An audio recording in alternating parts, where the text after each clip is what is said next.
আসসালামু আলাইকুম বন্ধুরা, চিকেন ছাড়াও একটা মাত্র ডিম দিয়ে ঘরে কিভাবে স্যান্ডউইচ তৈরি করেছি এটা আপনাদের সঙ্গে শেয়ার করব।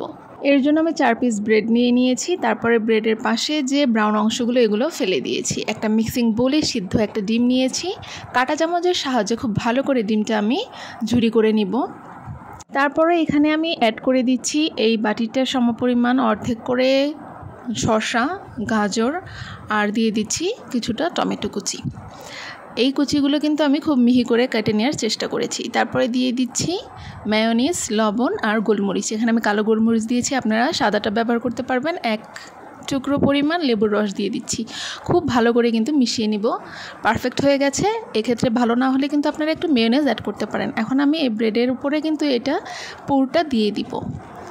একটু বেশি করে পুর দিলে খেতে ভালো লাগে। তারপর উপরে আরেক পিস ব্রেড দিলে কিন্তু রেডি হয়ে যাবে। একটা ডিম দিয়ে কিন্তু এভাবে 3 থেকে 4 জনের জন্য তৈরি করে নেওয়া যেতে পারে।